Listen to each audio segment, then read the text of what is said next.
Blue Jay fans, you have the toughest decision of this offseason.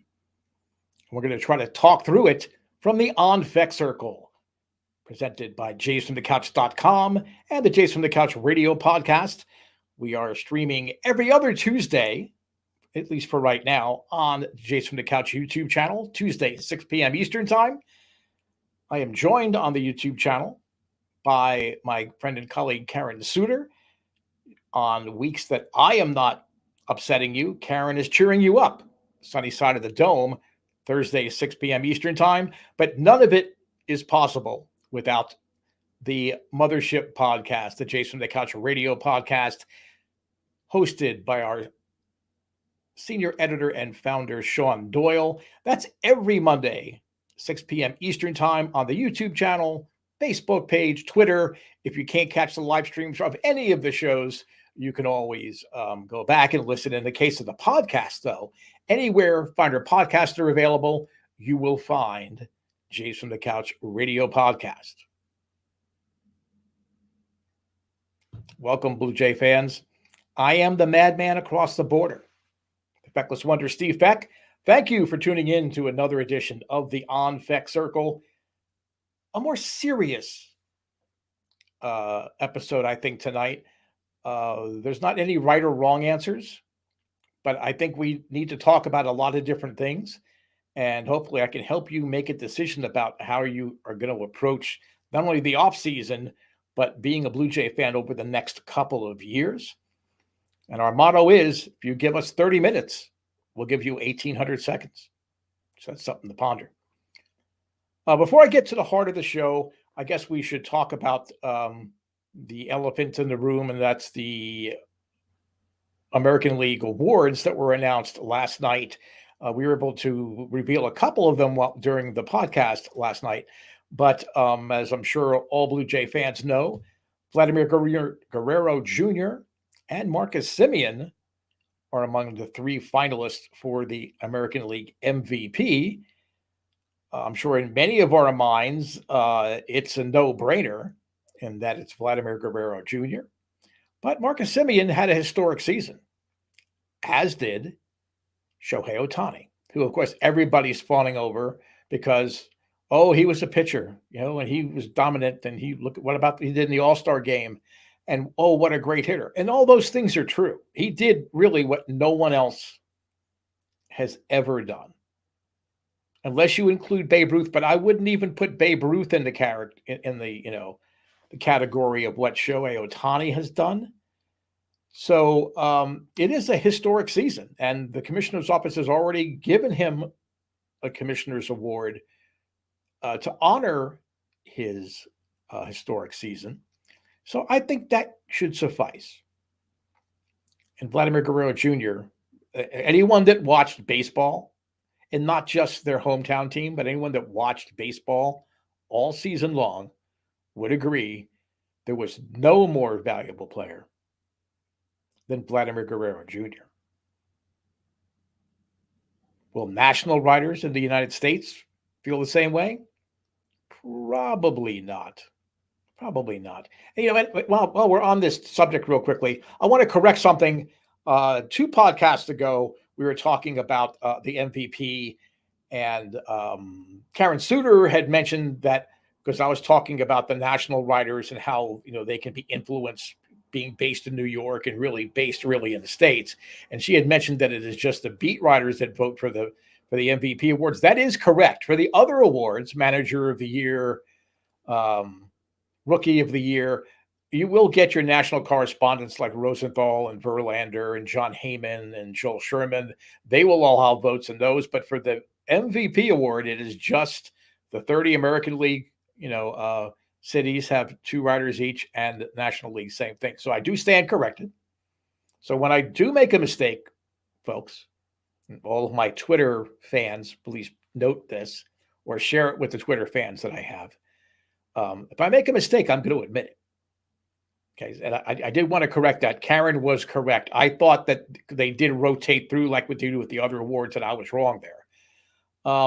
A case could be made that it could be 3 Blue Jays up for MVP. I mean, Ohtani earned a spot among the finalists because of the type of historic season he had. But Robbie Ray was just as valuable as any position player. Without Robbie Ray, as great as the offense was, even with Vladdy, I'm not sure the Blue Jays are much better than a 500 team in 2021. So it could be argued there, but Robbie Ray is the favorite in the clubhouse for the American League Cy Young Awards. No Blue Jays were selected as finalists for the American League Rookie of the Year. Many of us have already talked about how Alex Manoah should have been there. Luis Garcia had a great season as a rookie pitcher. He pitched more innings than Manoah. But, Wander Franco didn't even have 300 at-bats. So, if you're going to say, well, it's okay for Franco to be considered, then why can't we consider a pitcher that's pitched lesser innings, but he was 9-2. But, again, better things ahead for him. Manager of the Year, Charlie Montoya was a finalist last year. He is not this year.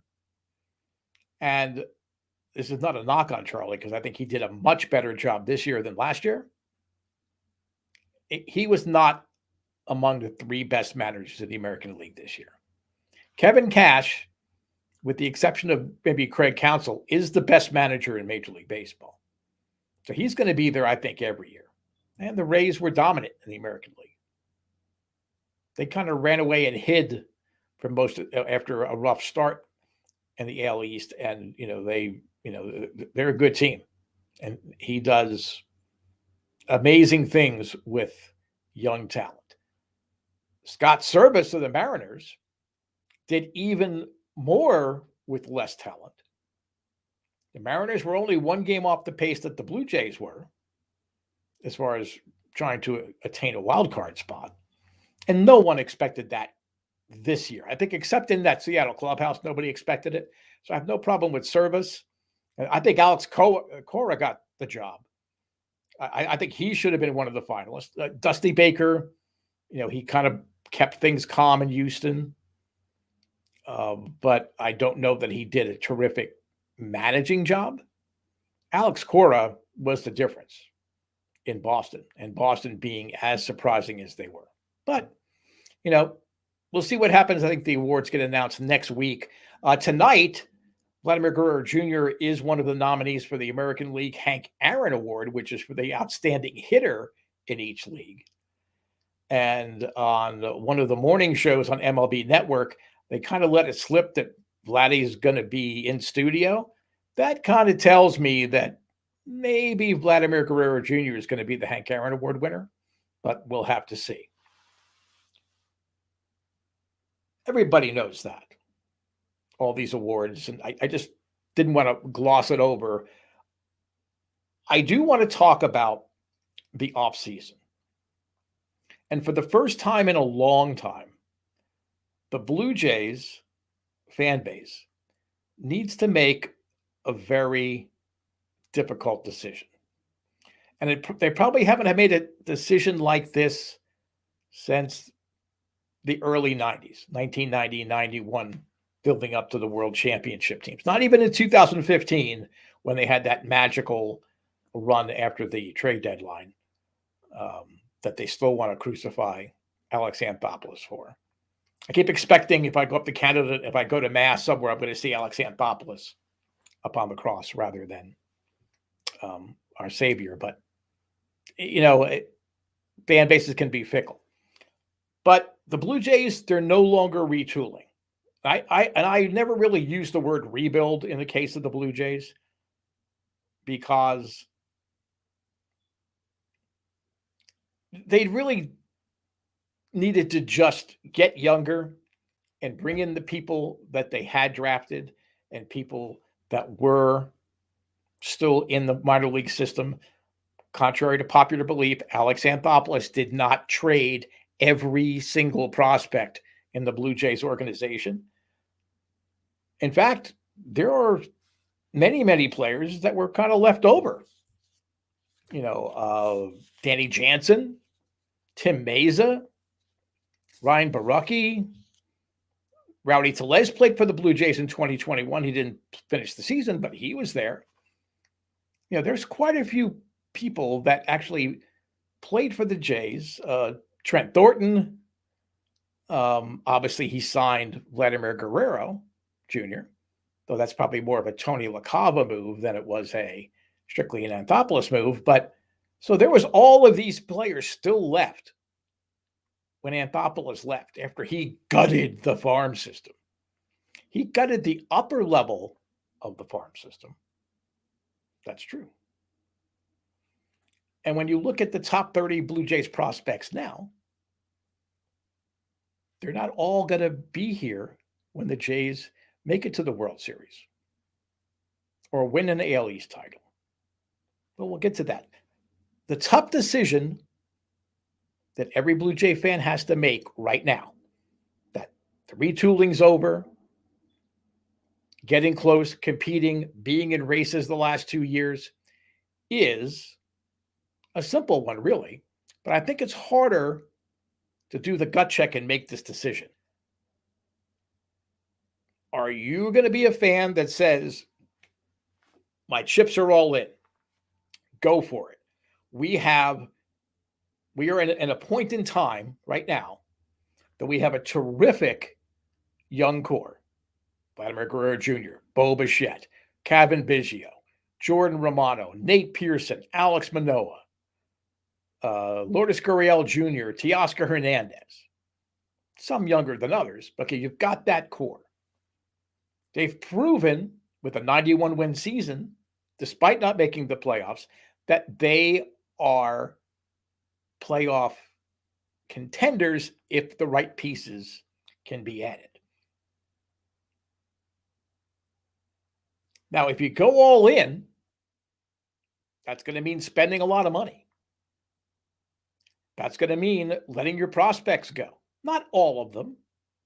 But we're going to do some quick prospect math here in a little bit to see. So you're going to put all the chips on the table.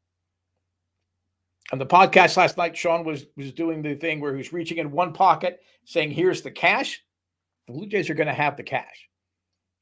And assuming that the boardroom drama with Rogers Communications doesn't spill over into the Blue Jays spending ways, they're going to be able to spend maybe up to $180 million, maybe.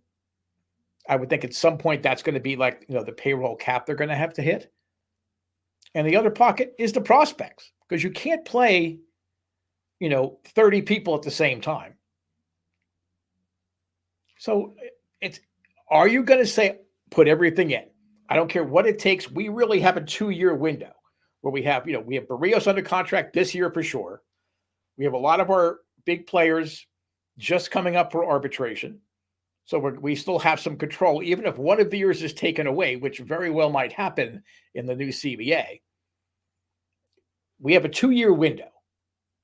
Springer really is going to have 1 or 2 good years where his contract will eventually expire. Lourdes Gurriel will eventually, even though he sort of signed through his arbitration years, is going to have to get paid if he continues to play this way. Just do whatever it takes these 2 years. Anthopoulos, if you will. Take the Anthopoulos approach, put all the chips in, and then you're going to have to deal with the consequences after, in 2024 of doing the big spending and trading some of your prospects at the upper levels, not at the lower levels, at the upper levels, trading them away. And then you're going to have to maybe take a step back for a year or two. This is something that the Indians did, not as aggressively as, let's say, an Anthopoulos or even a Pat Gillick had done. But when Shapiro and Atkins took over for John Hart and Dan O'Dowd in Cleveland, they went kind of in cycles, the old roller coaster. We're going to have a good year or two. We got to step back. We have a good year or two. Going to step back. So that's something that you have to commit to as a Blue Jay fan. And that means resisting the temptation in 2024 in the offseason or 2025 of sending out stupid tweets or stupid social media messages saying, "Oh, I can't believe the Blue Jays gutted the farm system. It's like Alex Anthopoulos has returned. It's just worse than a Godzilla movie who keeps coming back and coming back and coming back." You have to make peace with the fact that if they go all in 2 or 3 years, there's going to be a payroll crisis, and there may be a year or two, maybe even 3 of maybe 500 ball or around that ballpark before they can contend again with the next wave of prospects and contracts expiring and going from there. So let's start with people that are arbitration eligible. So this is reasons why you can't make that decision. And there is no right or wrong reason. And I personally am not going to say this is what the Blue Jays have to do. I'm telling you, helping you make a decision. I'm all in. So if you're going to say all in, these are things that you have to then contend with down the road.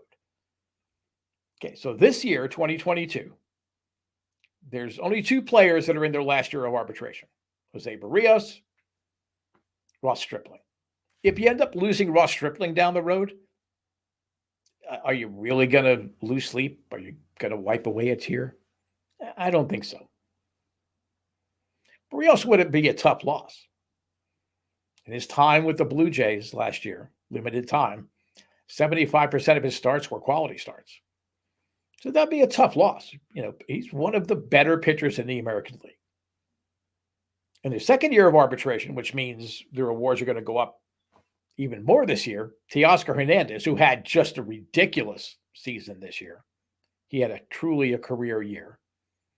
Adam Simber and Tim Mesa. Now, Simber and Mesa aren't going to make the stupid money, as the Philadelphia Phillies front office has labeled it. But Teoscar's going to get a hefty pay raise. And speaking of hefty pay raises, how about Vladimir Guerrero Jr. in his first year of arbitration? If he wins the AL MVP and the Hank Aaron Award, or even one of the two, you don't think he's going to set the record for first year arbitration award? He may, even if he doesn't get any of the awards, he still might set that record. So these are all things when you're thinking about the payroll, you have to think about. Because as of right now, George Springer totals 40% of the payroll that should be on the books for 2022. Hyun-Jin Ryu, 33%. So now you're talking about at least 2 really hefty arbitration awards. And Barrios isn't going to come cheap either. So you're already starting to build the debt, if you will. Your long-term debt and payroll commitments are going to go significantly higher. Next year, first-year arbitration, Bo Bichette, Kevin Biggio, Nate Pearson, Jordan Romano. You have to factor these into the equation. When we say $180 million payroll, you've got to factor all of these things are, and there's some cost certainty with arbitration, but not really. I mean, if you can't come to an agreement or an extension to buy out arbitration years, then you're sort of at the mercy of the arbitrator and how he will view what goes on. Plus, factor in the fact, again, with the new CBA, I don't think it's going to be 3 years of arbitration. It's probably going to be 2. So now you're ready to go all in. You say, that's fine. We got to pay our guys. Okay, great. So now we're talking about the free agency. And we'll start with hitters, and we'll start, again, with an obvious guy, AL MVP finalist Marcus Semien. Now, you have heard me say, since he signed this 1-year, $18 million contract to play for the Blue Jays this year, that it was money ill spent. Because it's money that needed to be spent on pitching and firming up other areas, not necessarily another middle infielder. But he had just a terrific year. By all accounts, his influence on Bo Bichette cannot be measured. And for those of you that might be mad at him for not accepting the qualifying offer of 18.4, in reality, his qualifying offer was the 1-year, $18 million contract he signed with Toronto. So, according to published numbers, Marcus Semien will get, and these are again estimates, projections, 6 years, $138 million. So $23 million annual average value. And that contract's going to be on the books until 2027. Two other guys that the sites are saying the Blue Jays have their sights on, and I don't know who they're talking to. It better not be Ross Atkins. Chris Bryant, 6 years, $160 million. That's 26.6 per year. How can you pay Chris Bryant more than you would pay Marcus Semien? Okay, I understand Bryant's younger, but it doesn't matter. How can you, if you're going to buy like a 1965 Mustang, you're going to probably have to pay $45,000 if it's original and mint condition. Are you going to pay $45,000 for a Volkswagen Jetta? No. I don't get that. But again, these are projections. These aren't, we just started. Free agency just started. We don't know actual numbers. And the other two guys that they seem to think the Blue Jays are going to be in contention for are Kyle Schwarber. He would take a $17.4 million hit through 2025 if they would sign Kyle Schwarber. I don't know what Kyle Schwarber would do, but I guess he'd DH. Do you trade all your catching prospects and turn him back into a catcher? I doubt it. I'd rather have a pitchback behind home plate and take my chances that way rather than have Kyle Schwarber be a backup catcher again. And Kyle Seager, who did not have his option picked up by the Mariners, third baseman option, he'd be at a $17 million a year hit, according to projections. That's only through 2023, so that's through in your window of competition. But these numbers add up. Another name I saw that they said the Blue Jays would be a major player on was Eduardo Escobar. Now, again, he can play a lot of different positions. He's not really, the best position for him is not third base, but he can play third base. And they have him as a $10 million hit for 2 years because of his age and all. So for those of you who are saying, well, we have to sign Marcus Semien, it's $138 million you're committing over 6 years.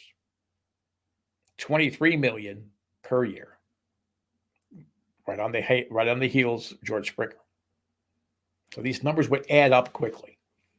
In the pitching market, Robbie Ray. A lot of people seem to think Robbie Ray is going to resign, including myself. I really do think ultimately he's going to resign here. But they're talking 5 years, $130 million. That's a $26 million hit through 2026. Is he worth it? If he pitches like he did this year, then yes. If he's 80% of what he pitched this year, then yes, it's worth paying that kind of money. But you have to pay.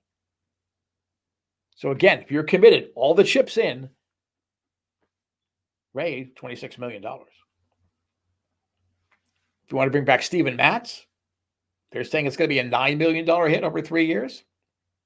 I'm not sure you want to commit beyond 1 year to Steven Matz. I think you want him to prove it again. I don't think he's coming back.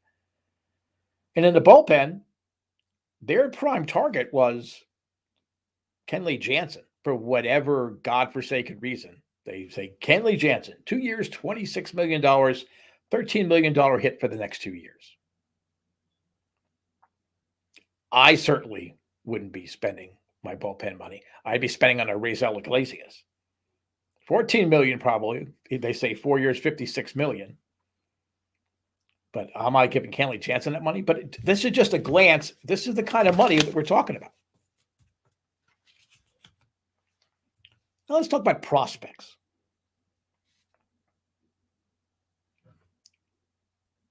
As of right now, if you went to MLB.com and looked at the Blue Jays' top 30 prospects, according to MLB.com, they have 10 players that are projected to make their major league debut in 2022. Gabriel Moreno, Jordan Groshans, Otto Lopez. Well, Kevin Smith has already been up, but another guy, Josh Palacios, has been up. Eric Perdino, Joey Burry, Zach Logue, Curtis Taylor. 10 players total from their top 30 are expected to be in the major leagues at some point in some role. In 2023, Orelvis Martinez, Miguel Geraldo, Leo Jimenez, CJ Van Eck, Adam Klopfenstein, Adrian Hernandez. 11 guys are projected to be on the roster on 2023 in some way, shape, or form. So even if they're not on there the whole year, that in theory is 21 players that are going to be on the roster. And unless they're really being generous in the new CBA, it's still a 26-man roster. So if you're signing all these prospects, signing all these free agents, or making trades for someone like Matt Chapman, which I think they have to do, where are these prospects going to play? This is what Anthopoulos did. He took the prospects at the upper levels, the major league ready prospects, and he traded those guys, and not all of them panned out, mind you, but this gutting of the farm system for the David Price and Josh Donaldsons and all of the guys that they added in 2015, in which he did that to set up for 2016. He went around for that. But this is, again, if you're going to go all in, you have to add up these numbers, and you have to realize at some point, 2 or 3 years in, the players are either going to leave via free agency because they can't afford the arbitration prices and can't afford to keep as free agencies, or they're going to have to deal prospects. That's the decision you have to make and live with if you're an all-in person. Now, what's the alternative? Do nothing is not an alternative. Now, I will give Atkins credit. He didn't do nothing. He didn't do enough, and he didn't do the right things, but he didn't sit there and do nothing, at least till June, July. He didn't really do that.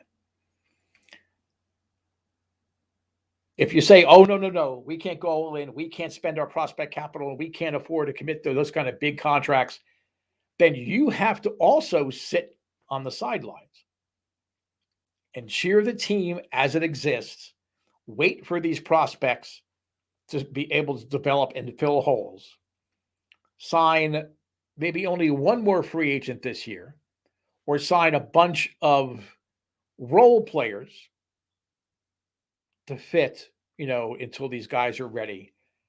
And you can't then go and complain and say, oh, why didn't we get Max Scherzer? Why didn't we get Justin Verlander?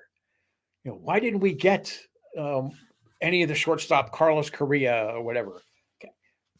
You have to be equally committed to sit on the sidelines and wait and hope that things develop. You have to go all in on Ross Atkins and the front office. Are you willing to do that? It's much easier to say all in, all in, all in.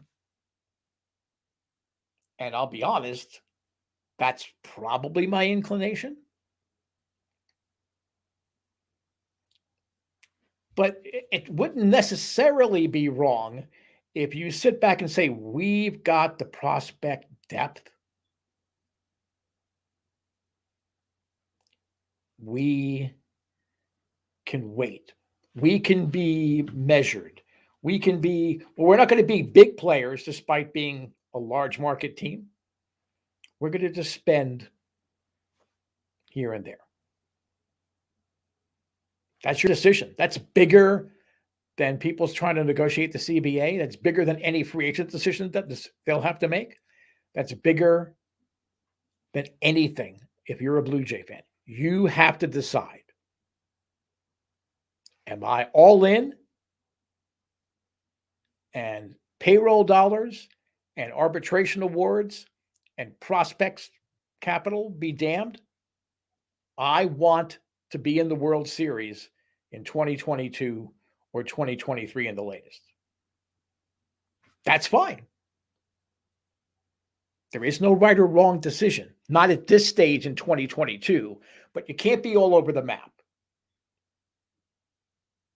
You can't say, oh, we have to re-sign Simeon and Ray and a bunch of other guys, and then say, oh, but we don't want to trade any of our prospects.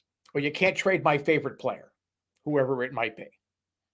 You got to be all in. And if they trade your favorite player, you've got to say, oh, I'm going to miss him, but we're all in. We're going for it. I'm for it.